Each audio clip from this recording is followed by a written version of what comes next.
महात्मा गांधी का नाम केवल एक व्यक्ति का परिचायक नहीं है, यह एक विचारधारा, एक क्रांति और एक प्रकाश पुंज का प्रतीक है। उन्हें राष्ट्रपिता के रूप में जाना जाता है, लेकिन उनकी पहचान केवल एक राजनीतिक नेता के रूप में नहीं की जा सकती। गांधी जी एक ऐसे महान विचारक थे जिन्होंने सत्य, अहिंसा और न्याय के सिद्धांतों से पूरी दुनिया को प्रेरित किया। उनके आदर्श और सिद्धांत आज भी हर उस व्यक्ति के लिए मार्गदर्शक हैं जो बेहतर समाज और शांतिपूर्ण जीवन की कल्पना करता है। उनका जीवन विनम्रता, दृढ़ता और अटूट विश्वास की कहानी है, जो हमें सिखाती है कि किस प्रकार सामूहिक प्रयास और अदम्य इच्छा शक्ति से असंभव को भी संभव बनाया जा सकता है। पोरबंदर के एक साधारण घर में जन्म लेकर गांधी जी ने अपने जीवन के हर मोड़ पर मानवता की सेवा और समर्पण का पाठ पढ़ाया। उनकी यात्रा एक साधारण से आरंभ के बावजूद भारत के स्वतंत्रता संग्राम के नेतृत्व तक पहुंची और दुनिया के लिए साहस और आशा का प्रतीक बन गई।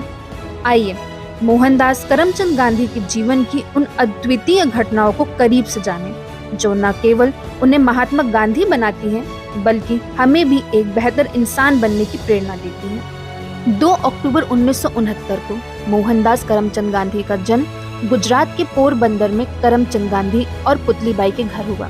यह साधारण सा घर एक ऐसे असाधारण जीवन का प्रारंभिक मंच बना जिसने न केवल भारत बल्कि पूरी दुनिया को बदलने की शक्ति दी। गांधी जी का परिवार धार्मिक और नैतिक मूल्यों में गहराई से निहित था। उनके पिता करमचंद गांधी पोरबंदर रियासत के दीवान थे, जो ईमानदारी और कर्तव्य निष्ठा के लिए जाने जाते थे। उनकी मां पुतलीबाई गहन धार्मिक प्रवृत्ति की महिला थी, जिन्होंने सत्य, करुणा और अनुशासन का पाठ अपने बच्चों को सिखाया।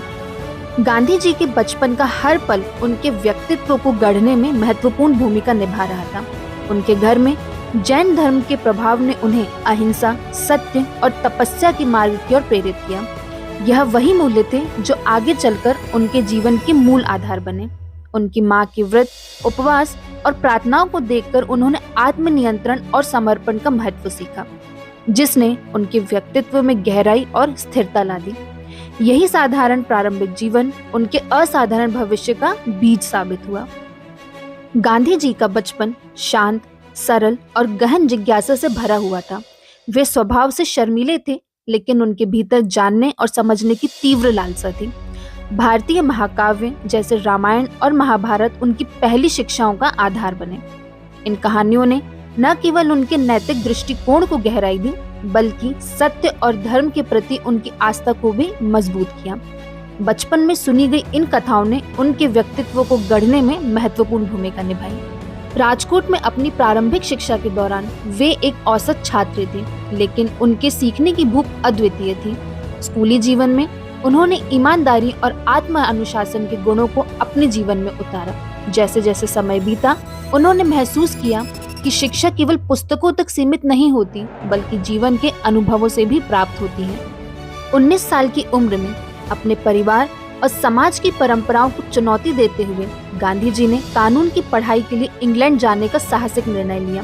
यह निर्णय उनके जीवन का पहला बड़ा कदम था, जिसने उन्हें न केवल एक नए देश और संस्कृति से परिचय कराया, बल्कि उनके भीतर के विचारक और नेता को भी जन्म दिया।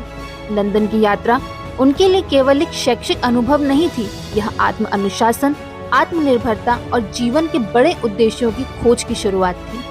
1888 में गांधी जी ने पहली बार अपने देश की सीमाओं को पार कर लंदन की भूमि पर कदम रखा। यह उनके जीवन का वह चरण था जब उन्होंने अपने भीतर छिपे साहस और संकल्प की पहली बड़ी परीक्षा दी। एक नई संस्कृति, एक नई भाषा और एक बिल्कुल अलग जीवन शैली ने उनका स्वागत किया, लेकिन गांधी जी ने अपनी जड़ों और अपने मूल्यों को मजबूती से थामे रखा। लंदन रवाना होने से पहले उन्होंने अपनी मां पुतलीबाई से एक पवित्र वचन लिया था कि वे मांस, शराब और किसी भी प्रकार की अनैतिकता से दूर रहेंगी। यह वादा उनके लिए केवल एक प्रतिबद्धता नहीं था, बल्कि एक नैतिक मार्गदर्शक भी था, जिसने उन्हें विदेशी धरती पर अपने आदर्शों पर अडिग रहने की शक्ति दी। अपने अध्ययन के दौरान गांधी जी ने कानून और दर्शन शास्त्र में गहरी रुचि विकसित की। वे घंटों लाइब्रेरी में बिताते, जहां उन्होंने न केवल अपने पाठ्यक्रम का अध्ययन किया, बल्कि विभिन्न धर्मों और विचारधाराओं की भी खोज की। पश्चिमी सभ्यता के बीच रहते हुए भी वे भारतीय संस्कृति और अपने आध्यात्मिक मूल्यों के प्रति समर्पित रहे। उनका जीवन इस दौर में संयम और अनुशासन का उदाहरण बन गया। उन्होंने साधारण जीवन शैली अपनाई और खुद को सिखाया कि आत्मनियंत्रण ही सच्चे आत्मविश्वास और सफलता का आधार है। यह अनुभव न केवल उनके शैक्षिक विकास का हिस्सा था, बल्कि उनके विचारों और नेतृत्व की नींव को भी मजबूती प्रदान करने वाला एक अमूल्य सबक था। 1891 में गांधी जी ने बैरिस्टर की पढ़ाई पूरी कर बड़े उत्साह और सपनों के साथ भारत वापसी की। उनके मन में अपने ज्ञान और शिक्षा के सहारे समाज में एक सफल वकील बनने की आकांक्षा थी, लेकिन बॉम्बे की चमचमाती न्यायिक दुनिया ने उनका स्वागत चुनौतीपूर्ण परिस्थितियों से किया। उनका स्वभाव, जो स्वाभाविक रूप से शांत और शर्मीला था, कोर्ट रूम की तेज तर्रार बहसों और जिरह के माहौल के साथ सामंजस्य नहीं बैठा पाया। पेशेवर जीवन के इस पहले चरण में उन्हें खुद को एक सशक्त अधिवक्ता के रूप में स्थापित करने में कई असफलताओं का सामना करना पड़ा। छोटे मोटे केस मिलने के बावजूद उनकी झिझक और संकोच ने उन्हें कोर्ट में मजबूती से खड़ा होने से रोक दिया। हर असफलता के साथ गांधी जी ने खुद से और गहराई से संवाद किया। यह दौर उनके लिए आत्ममंथन का समय बन गया।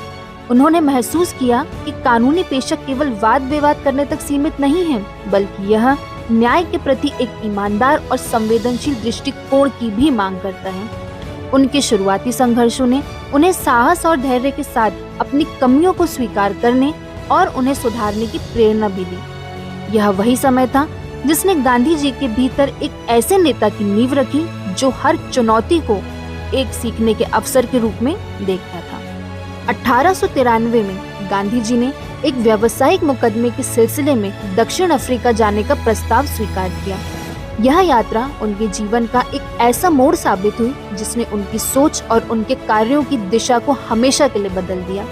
जब उन्होंने दक्षिण अफ्रीका की धरती पर कदम रखा तो उन्हें वहां एक ऐसा समाज देखने को मिला जो गहराई से नस्लीय भेदभाव और अन्याय में जकड़ा हुआ था।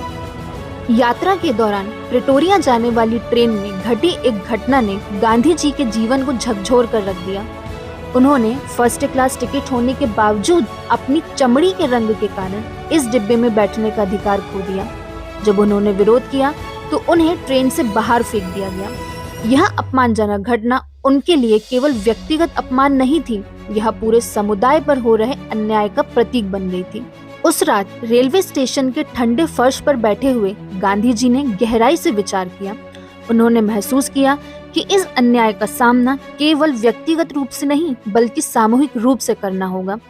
यह वही क्षण था जिसने उनके भीतर सत्याग्रह के विचार को जन्म दिया। उन्होंने निर्णय लिया कि वे न केवल अपने लिए बल्कि उन सभी के लिए खड़े होंगे जो इस तरह के अत्याचारों का सामना कर रहे हैं। दक्षिण अफ्रीका की यह पहली घटना उनके नेतृत्व की मशाल बन गई, जो आगे चलकर एक वैश्विक आंदोलन का आधार बनी। 1894 में दक्षिण अफ्रीका में नस्लीय भेदभाव और अन्याय के बढ़ते प्रभावों को देखते हुए गांधी जी ने नेटाल इंडियन कांग्रेस की स्थापना की। इस संगठन का उद्देश्य वहां रहने वाले भारतीय समुदाय को संगठित करना और उनके अधिकारों की रक्षा के लिए सामूहिक रूप से संघर्ष करना था। गांधी जी ने महसूस किया कि केवल एकजुट होकर ही वे नस्लीय भेदभाव और शोषण के खिलाफ प्रभावी तरीके से आवाज उठा सकते हैं। नेटाल इंडियन कांग्रेस ने भारतीय समुदाय को पहली बार एक मंच प्रदान किया जहां वे अपनी समस्याओं को साझा कर सकते थे और उनके समाधान के लिए एक संगठित प्रयास कर सकते थे। गांधी जी ने संगठन के माध्यम से जनसभाओं, विरोध प्रदर्शन और याचिकाओं का आयोजन किया, जिनमें सत्य और अहिंसा के सिद्धांतों को प्रमुखता दी गई। यह उनके नेतृत्व और संगठनात्मक कौशल का आरंभ था, जिसने उन्हें एक कुशल रणनीतिकार और प्रभावशाली नेता के रूप में उभरने का अवसर दिया। गांधी जी ने न केवल भारतीय समुदाय को अपने अधिकारों के लिए खड़ा होना सिखाया, बल्कि दक्षिण अफ्रीकी समाज के भीतर न्याय और समानता की एक नई लहर को भी प्रेरित किया। यह कदम उनके भविष्य के आंदोलनों की नींव बन गया, जहां उन्होंने अन्याय के खिलाफ सत्याग्रह को एक सशक्त हथियार के रूप में प्रस्तुत किया। दक्षिण अफ्रीका में अपने प्रवास के दौरान गांधी जी ने सत्य और अहिंसा के सिद्धांतों पर आधारित एक अनूठे आंदोलन का विकास किया, जिसे उन्होंने सत्याग्रह का नाम दिया। सत्याग्रह का अर्थ है सत्य की शक्ति या सत्य के प्रति आग्रह। यह केवल विरोध करने का एक तरीका नहीं था, बल्कि एक गहरी नैतिक और आध्यात्मिक दृष्टिकोण से प्रेरित संघर्ष का स्वरूप था, जो अन्याय के खिलाफ अहिंसक प्रतिरोध पर आधारित था। गांधी जी ने इस दर्शन को व्यवहार में लाने के लिए कई अभियानों का नेतृत्व किया। इनमें से सबसे प्रमुख थे पोल टैक्स और एशियाटिक रजिस्ट्रेशन एक्ट जैसे अन्यायपूर्ण कानूनों का विरोध। ये कानून भारतीय और अन्य एशियाई समुदायों पर भारी करों और भेदभावपूर्ण पंजीकरण प्रक्रियाओं को लागू करते थे, जो उनके मानवीय अधिकारों का उल्लंघन था। गांधी जी ने इन कानूनों के खिलाफ जनसभाएं आयोजित की, विरोध यात्राओं का नेतृत्व किया और सामूहिक सत्याग्रह का आह्वान किया। उन्होंने अपने अनुयायियों को सिखाया कि विरोध का अर्थ हिंसा या घृणा से नहीं, बल्कि साहस और सत्यनिष्ठा से होना चाहिए। सत्याग्रह ने न केवल दक्षिण अफ्रीका में भारतीय समुदायों को अन्याय के खिलाफ खड़ा होने की शक्ति दी, बल्कि यह गांधी जी के नेतृत्व में एक वैश्विक आंदोलन का आधार बना। यह दर्शन आगे चलकर भारत के स्वतंत्रता संग्राम का मुख्य आधार बना और दुनिया को यह सिखाया कि सबसे कठिन लड़ाई भी बिना हिंसा की लड़ी जा सकती है। दक्षिण अफ्रीका के संघर्षों के बीच गांधी जी के जीवन में गहरा आध्यात्मिक परिवर्तन हुआ। उन्होंने महसूस किया कि केवल बाहरी दुनिया में परिवर्तन लाने के लिए नहीं, बल्कि अपने भीतर की दुनिया को भी साधने के लिए आत्म अनुशासन और सादगी अनिवार्य है। यह वह समय था जब उन्होंने जीवन की अनावश्यक भौतिकता को त्याग कर आत्म मूल्य और आत्म शुद्धि का मार्ग चुना। गांधी जी ने न केवल अपने पहनावे और दिनचर्या में सादगी को अपनाया, बल्कि अपने विचारों और जीवन दृष्टिकोण में भी इसे आत्मसात किया। वे साधारण वस्त्र पहनते, स्वदेशी कपड़ों का उपयोग करते और अपने हाथों से काम करने पर जोर देते थे। उनका मानना था कि सादगी और आत्मनिर्भरता न केवल व्यक्तिगत विकास का मार्ग है, बल्कि समाज में समानता और सामूहिक चेतना का भी आधार है। त्याग और आत्म अनुशासन को उन्होंने केवल आदर्श नहीं बनाया, बल्कि इसे अपने जीवन में हर कदम पर जिया। उनके भोजन, दिनचर्या और व्यवहार में संयम और विवेक का गहरा प्रभाव देखा जा सकता था। यह आंतरिक परिवर्तन न केवल उनके व्यक्तित्व को गढ़ने में महत्वपूर्ण साबित हुआ, बल्कि उनके अनुयायियों को भी सिखाया कि सच्चा नेतृत्व भीतर से शुरू होता है। यही सादगी और आत्मानुशासन आगे चलकर उनके सत्याग्रह और स्वतंत्रता संग्राम के हर पहलू में झलका। 1915 में गांधी जी भारत लौटे और अपने देशवासियों के बीच नायक के रूप में स्वीकार किए गए। दक्षिण अफ्रीका में उनके संघर्षों और सत्याग्रह की सफलता की कहानियां भारत में पहले ही पहुंच चुकी थी। अब उनके सामने चुनौती थी अपने ही देश को उस स्वतंत्रता और सम्मान की राह पर ले जाना जिसका वह सदियों से इंतजार कर रहा था। 1917 में गांधी जी ने बिहार के चंपारण में नील किसानों की दुर्दशा की खबर सुनी। इन किसानों को ब्रिटिश जमींदारों द्वारा जबरन नील की खेती करने और अत्यधिक करों का भुगतान करने के लिए मजबूर किया जा रहा था। उनकी स्थिति दयनीय थी, आर्थिक शोषण और सामाजिक अन्याय से त्रस्त। गांधी जी ने इस मामले में हस्तक्षेप करने का निश्चय किया और चंपारण की यात्रा की। चंपारण पहुंचकर गांधी जी ने किसानों से व्यक्तिगत रूप से मुलाकात की, उनकी समस्याओं को सुना और उनकी पीड़ा को समझा। उन्होंने सरकार के खिलाफ अहिंसक सत्याग्रह का नेतृत्व किया और किसानों के अधिकारों के लिए संघर्ष किया। उनकी अपार दृढ़ता और रणनीतिक कौशल के परिणाम स्वरूप ब्रिटिश प्रशासन को नील की अनिवार्य खेती को समाप्त करना पड़ा। चंपारण आंदोलन न केवल गांधी जी की पहली बड़ी जीत थी, बल्कि यह भारतीय स्वतंत्रता संग्राम में सत्याग्रह की शक्ति का पहला बड़ा प्रदर्शन भी था। इस आंदोलन ने गांधी जी को भारतीय जनता के दिलों में एक स्थायी स्थान दिलाया और उन्हें भारत के संघर्ष का नेतृत्व करने की राह पर आगे बढ़ाया। 1918 और 1919 के बीच गांधी जी ने दो महत्वपूर्ण आंदोलनों का नेतृत्व किया, जो उनकी नेतृत्व क्षमता और सामूहिक संघर्ष की शक्ति को दर्शाते थे। पहला था गुजरात के खेड़ा जिले का सत्याग्रह, जहां किसान भीषण अकाल और फसल खराब होने के कारण अत्यधिक करों का भुगतान करने में असमर्थ थे। खेड़ा में गांधी जी ने किसानों के साथ कंधे से कंधा मिलाकर सत्याग्रह का आयोजन किया। उन्होंने किसानों को संगठित किया और उन्हें अहिंसा के साथ अन्याय के खिलाफ खड़ा होना सिखाया। उनके अथक प्रयासों और दृढ़ता के परिणाम स्वरूप ब्रिटिश प्रशासन ने करों में छूट दी और किसानों को राहत प्रदान की। यह आंदोलन न केवल किसानों की जीत थी, बल्कि यह गांधी जी की सत्याग्रह की रणनीति की एक और बड़ी सफलता भी थी। उसी समय गांधी जी ने अहमदाबाद में मिल मजदूरों के अधिकारों के लिए संघर्ष किया। मिल मालिकों और मजदूरों के बीच मजदूरी को लेकर गहरा विवाद चल रहा था। मजदूरों को न केवल कम वेतन पर काम करने के लिए मजबूर किया जा रहा था, बल्कि उनके कामकाजी हालत भी बेहद दयनीय थे। गांधी जी ने मिल मजदूरों की मांगों का समर्थन किया और हड़ताल का नेतृत्व किया। उन्होंने मजदूरों को सत्य और अहिंसा के मार्ग पर चलने के लिए प्रेरित किया। उनके संघर्ष को न्यायोचित तरीके से आगे बढ़ाया। अंततः मजदूरों की मांगें मानी गई और उन्हें बेहतर कामकाजी परिस्थितियां और वेतन वृद्धि प्राप्त हुई। खेड़ा और अहमदाबाद की ये आंदोलन गांधी जी के नेतृत्व में भारतीय समाज के वंचित वर्गों की आवाज को ताकत देने वाले महत्वपूर्ण चरण थे। इन संघर्षों ने सत्याग्रह की शक्ति को एक बार फिर साबित किया और गांधी जी को भारत के जन आंदोलन का निर्विवाद नेता बना दिया। 1920 में गांधी जी ने भारत की स्वतंत्रता की दिशा में एक निर्णायक कदम उठाते हुए असहयोग आंदोलन का आह्वान किया। यह आंदोलन भारतीय जनता के भीतर स्वाभिमान और स्वावलंबन की भावना जगाने का एक प्रयास था। गांधी जी ने ब्रिटिश प्रशासन की नींव को कमजोर करने के लिए भारतीयों से ब्रिटिश वस्त्र, सरकारी संस्थानों और उपाधियों का बहिष्कार करने का आग्रह किया। उन्होंने जनता से स्वदेशी वस्त्र अपनाने और चरखा चलाने का आह्वान किया, जो आत्मनिर्भरता और स्वदेशी के प्रतीक बने। स्कूलों, कॉलेजों और अदालतों का बहिष्कार करते हुए गांधी जी ने भारतीयों से ब्रिटिश शासन के हर पहलू से दूरी बनाने का आग्रह किया।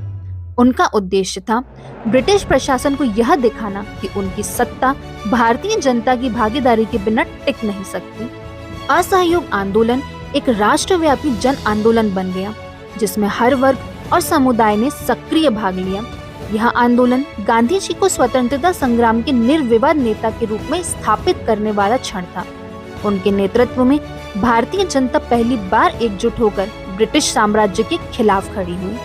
हालांकि 1922 में चौरी चौरा कांड के बाद गांधी जी ने आंदोलन को वापस ले लिया, क्योंकि यह अहिंसा के उनके सिद्धांतों के विपरीत हो गया था। फिर भी असहयोग आंदोलन भारतीय स्वतंत्रता संग्राम में एक मील का पत्थर साबित हुआ। उसने ब्रिटिश हुकूमत को पहली बार भारतीय जन आक्रोश और संगठित प्रतिरोध की शक्ति का एहसास कराया और स्वतंत्रता के लिए संघर्ष को एक नई दिशा दी। गांधी जी ने चरखे को केवल एक यंत्र के रूप में नहीं देखा, बल्कि इसे आत्मनिर्भरता और स्वाभिमान का प्रतीक बना दिया।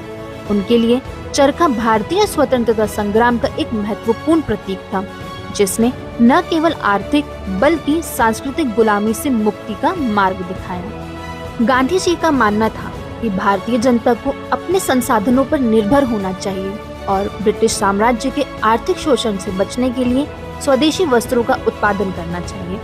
उन्होंने लोगों को प्रेरित किया कि वे अपने कपड़े खुद बुने और ब्रिटिश मिलों में बने वस्त्रों का पूरी तरह बहिष्कार करें। इस अभियान ने न केवल विदेशी वस्त्रों की बिक्री को प्रभावित किया, बल्कि स्वदेशी उद्योगों को भी पुनर्जीवित किया। चरखा भारतीय ग्रामीण अर्थव्यवस्था के पुनर्निर्माण का प्रतीक बन गया। गांधी जी ने चरखा चलाने को एक आध्यात्मिक और सामाजिक गतिविधि का रूप दिया, जो हर भारतीय के लिए एकता और समानता का संदेश था। यह एक साधन था जिसने अमीर और गरीब, शिक्षित और अशिक्षित हर वर्ग को एक साझा उद्देश्य के लिए जोड़ दिया। चरखे के माध्यम से गांधी जी ने भारतीय स्वतंत्रता संग्राम को एक सांस्कृतिक और आत्मनिर्भरता आंदोलन में बदल दिया। यह प्रतीकात्मक रूप से उस संघर्ष का प्रतिनिधित्व करता था जहां भारत न केवल राजनीतिक स्वतंत्रता बल्कि अपनी पहचान और आत्मनिर्भरता को भी पुनः प्राप्त करने के लिए संघर्ष कर रहा था। 1930 में गांधी जी ने ब्रिटिश हुकूमत के अन्यायपूर्ण कानूनों के खिलाफ एक ऐसा आंदोलन शुरू किया जिसने भारतीय स्वतंत्रता संग्राम को नई ऊर्जा और दिशा दी। यह आंदोलन था सविनय अवज्ञा आंदोलन, जिसकी शुरुआत उन्होंने ऐतिहासिक दांडी यात्रा से की। ब्रिटिश सरकार ने नमक पर कर लगाकर इसे भारतीय जनता के लिए बुनियादी आवश्यकता से वंचित कर दिया था। गांधी जी ने इस कर को अन्यायपूर्ण और अमानवीय घोषित करते हुए इसके खिलाफ सत्याग्रह करने का निश्चय किया। 12 मार्च 1930 को उन्होंने साबरमती आश्रम से दांडी तक की 240 मील लंबी यात्रा का नेतृत्व किया। उनके साथ हजारों लोग इस पदयात्रा में शामिल हुए, जो स्वतंत्रता और न्याय की लड़ाई का प्रतीक बन गई। 24 दिनों की इस यात्रा के अंत में गांधी जी ने समुद्र किनारे पहुंचकर अपने हाथों से नमक बनाकर ब्रिटिश कानून की अवहेलना की।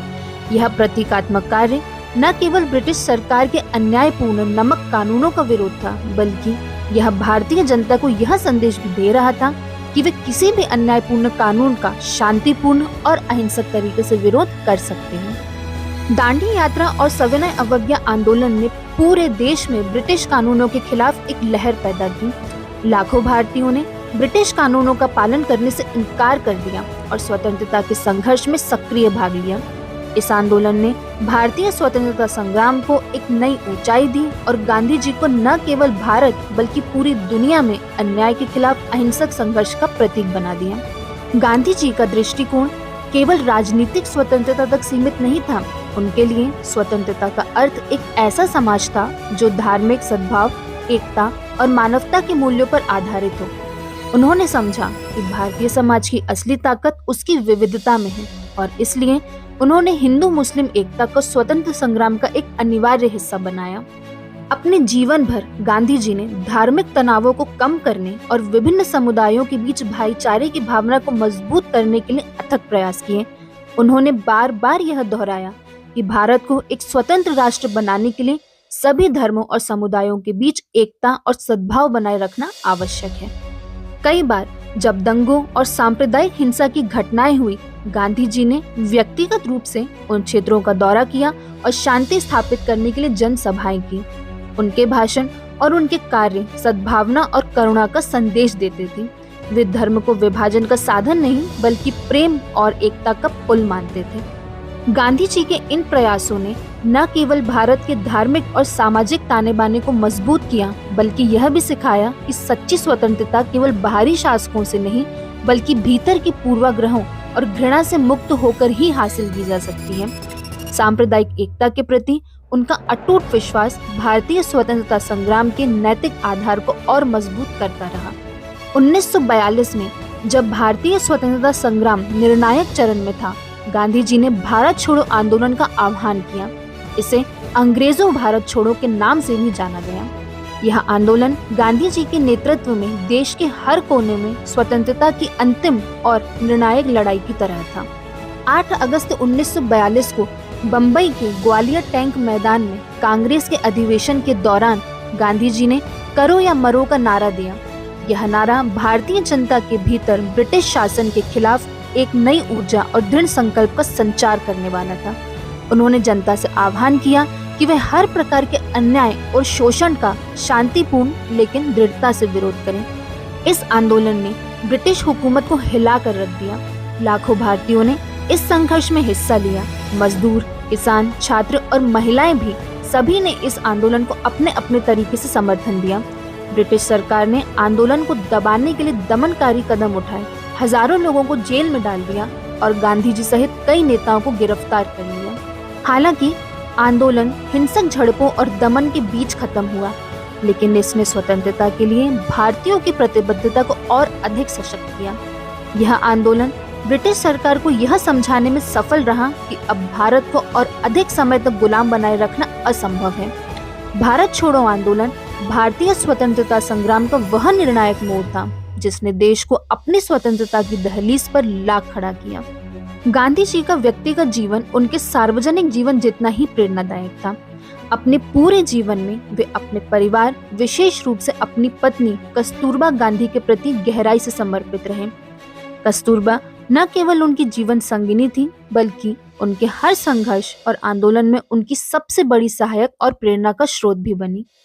कस्तूरबा और मोहनदास गांधी का विवाह तब हुआ जब वे केवल 13 वर्ष के थे। यह संबंध समय के साथ परिपक्व हुआ और उनका रिश्ता प्रेम, सम्मान और आपसी समझ का आदर्श बन गया। कस्तूरबा ने गांधी जी के हर निर्णय में उनका साथ दिया, चाहे वह सामाजिक आंदोलन का हिस्सा बनना हो या सत्याग्रह के दौरान कठिन परिस्थितियों का सामना करना हो। अपने संघर्षों के बीच गांधी जी ने हमेशा अपने परिवार के महत्व को समझा और उनकी भूमिका को सराहा। उन्होंने कई बार सार्वजनिक रूप से स्वीकार किया कि कस्तूरबा का धैर्य, सहनशीलता और सादगी उनके जीवन में प्रेरणा के स्रोत थे। चाहे दक्षिण अफ्रीका में सत्याग्रह हो या भारत में स्वतंत्रता संग्राम, कस्तूरबा गांधी जी के साथ कदम से कदम मिलाकर खड़ी रही। गांधी जी का पारिवारिक जीवन यह सिखाता है कि महान उद्देश्य और आदर्शों की पूर्ति के लिए परिवार का सहयोग और समर्थन कितना महत्वपूर्ण होता है।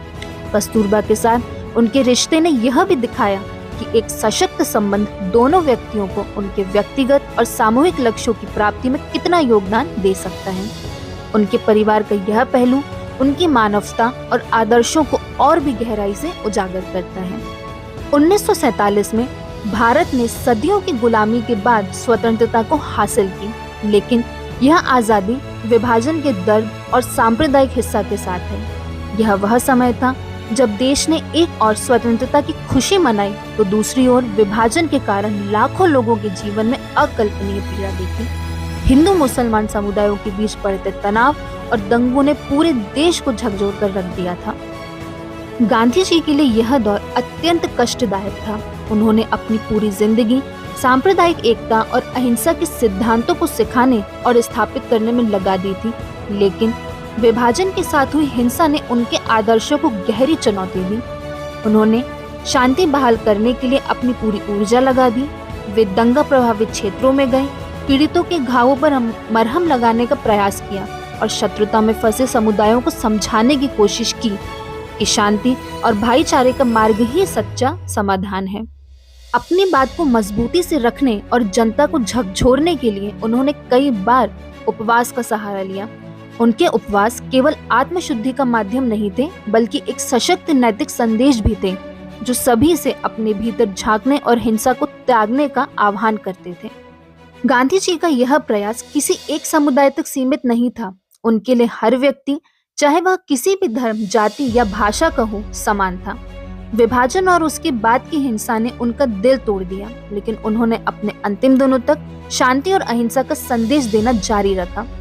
गांधी जी का यह संघर्ष हमें सिखाता है कि सच्चा नेतृत्व वही है जो हर परिस्थिति में मानवता की रक्षा के लिए खड़ा हो। गांधी जी का दर्शन उनके गहरे आध्यात्मिक मूल्यों पर आधारित था। उनके लिए आध्यात्मिकता केवल धार्मिक आस्थाओं तक सीमित नहीं थी, बल्कि यह एक ऐसा जीवन जीने का तरीका था जो सत्य, अहिंसा और करुणा से परिपूर्ण हो। उन्होंने सभी धर्मों की एकता में विश्वास और उनके सिद्धांतों के प्रेरणा से लेकर एक सार्वभौमिक दृष्टिकोण विकसित किया जो मानवता के कल्याण पर केंद्रित था। गांधी जी ने हिंदू धर्म के सत्य और अहिंसा के आदर्शों को अपने जीवन का आधार बनाया। भगवद गीता उनके लिए केवल एक धार्मिक ग्रंथ नहीं, बल्कि एक मार्गदर्शक पुस्तक थी जिसने उन्हें कठिन समय में आत्मबल प्रदान किया। इसी तरह उन्होंने ईसाई धर्म की करुणा और प्रेम की शिक्षाओं को आत्मसात किया और इस्लाम से समानता और ईश्वर की एकता का पाठ सीखा। जैन धर्म की अपरिग्रह और तपस्या की विचारधारा ने उनके जीवन में सादगी और आत्म अनुशासन को गहराई से प्रभावित किया। गांधी जी ने बार बार यह कहा कि सभी धर्म एक ही सत्य की ओर ले जाते हैं। उनके लिए धर्म का अर्थ था सेवा, समर्पण और सत्य की खोज। वे धार्मिक सहिष्णुता के प्रबल समर्थक थे और मानते थे कि धर्म का उद्देश्य लोगों को जोड़ना है, न कि विभाजित करना। उनकी आध्यात्मिक शिक्षाएं केवल व्यक्तिगत सुधार तक सीमित नहीं थीं। उन्होंने इन मूल्यों को सामाजिक और राजनीतिक जीवन में भी उतारा। सत्याग्रह, अहिंसा और सांप्रदायिक एकता उनके आध्यात्मिक दर्शन के ही विस्तार थे। गांधी जी का यह दृष्टिकोण हमें सिखाता है कि सच्ची आध्यात्मिकता वह है जो न केवल अपने भीतर शांति लाए, बल्कि समाज को भी प्रेम और सद्भाव से भर दे।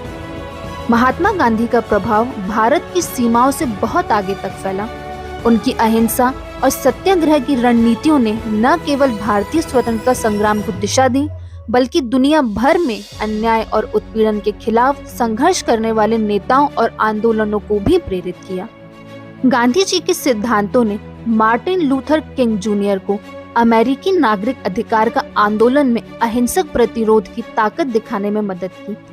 उन्होंने गांधी जी के सत्याग्रह को अपना मार्गदर्शक बनाया और नस्लीय समानता की दिशा में अपने संघर्ष को शांतिपूर्ण लेकिन प्रभावशाली तरीके से आगे बढ़ाया।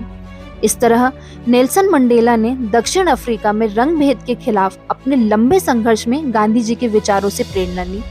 मंडेला ने स्वीकार किया कि गांधी जी के अहिंसा के सिद्धांत ने उन्हें सिखाया कि अन्याय का सामना दृढ़ता और करुणा के साथ कैसे किया जा सकता है। गांधी जी की विरासत न केवल इन नेताओं तक सीमित रही, बल्कि यह दुनिया भर में अन्याय और उत्पीड़न के खिलाफ प्रतिरोध का सार्वभौमिक प्रतीक बन गई। उनकी शिक्षाएं दिखाती हैं कि नैतिक शक्ति और सत्य का मार्ग हिंसा और घृणा से कहीं अधिक प्रभावी हो सकता है। गांधी जी का प्रभाव इस बात का प्रमाण है कि सच्चाई और अहिंसा के सिद्धांत किसी भी समय और किसी भी समाज में प्रासंगिक हैं। उनकी विरासत हमें यह सिखाती है कि व्यक्तिगत साहस और नैतिक नेतृत्व कैसे पूरी दुनिया में परिवर्तन ला सकता है। उनका जीवन और विचार आज भी उन सभी के लिए प्रेरणा है जो स्वतंत्रता, समानता और मानवाधिकारों की लड़ाई लड़ रहे हैं। 30 जनवरी 1948 भारतीय इतिहास का वह काला दिन था जब महात्मा गांधी, जिनका पूरा जीवन सत्य और अहिंसा के आदर्शों के लिए समर्पित था, नाथूराम गोडसे की गोली का शिकार हो गए। यह घटना दिल्ली के बिड़ला हाउस में हुई, जहां गांधी जी हर दिन की तरह प्रार्थना सभा के लिए जा रहे थे। हे राम उनके मुख से निकले अंतिम शब्द थे, जो उनके जीवन की ईश्वर और सत्य के प्रति गहरी आस्था का प्रतीक थे। गांधी जी की हत्या केवल एक व्यक्ति का निधन नहीं थी, यह एक ऐसे युग का अंत था जिसने भारत को न केवल स्वतंत्रता की राह दिखाई, बल्कि दुनिया को सत्य, अहिंसा और मानवता के आदर्शों की शिक्षा भी दी। उनकी मृत्यु ने पूरे देश को शोक में डुबो दिया, लेकिन उनके विचारों और सिद्धांत अमर रहे। गांधी जी की विरासत आज भी लाखों लोगों को प्रेरित करती है। उनके सत्याग्रह और अहिंसा के दर्शन ने यह सिखाया कि सबसे कठिन संघर्ष भी नैतिक और शांतिपूर्ण तरीकों से लड़े जा सकते हैं। उनके विचार केवल राजनीतिक आंदोलन तक सीमित नहीं थे, वे सामाजिक और व्यक्तिगत जीवन में भी प्रासंगिक हैं। उनकी मृत्यु के बाद भी उनकी शिक्षाएं पीढ़ी दर पीढ़ी आगे बढ़ती रही, चाहे वह स्वतंत्रता और समानता के लिए संघर्ष हो, पर्यावरण संरक्षण का आंदोलन हो या सामाजिक न्याय की मांग। गांधी जी के विचार हर जगह एक प्रकाश स्तंभ की तरह मार्गदर्शन करते रहे। उनकी हत्या ने उनके जीवन को भले ही समाप्त कर दिया हो, लेकिन उनके आदर्शों ने उन्हें अमर बना दिया। गांधी जी की विरासत हमें याद दिलाती है कि सच्चाई, करुणा और साहस के साथ हम हर बाधा को पार कर सकते हैं। महात्मा गांधी का जीवन सत्य और अहिंसा की शक्ति का प्रतीक है। उन्होंने न्याय, समानता और शांति के लिए अहिंसक मार्ग अपनाने की प्रेरणा दी। उनकी सादगी, स्थिरता और करुणा आज भी संघर्षों से जूझती दुनिया के लिए समाधान का मार्ग दिखाती है। गांधी जी के विचार और सिद्धांत स्कूलों से लेकर वैश्विक मंचों तक प्रेरणा के स्रोत बने रहे।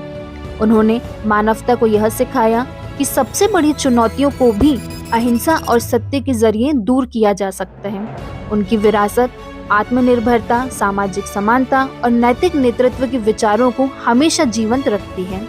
पोरबंदर से शुरू होकर वैश्विक मंच तक पहुंचने वाली उनकी यह यात्रा साहस, दृढ़ता और परिवर्तन का प्रतीक है।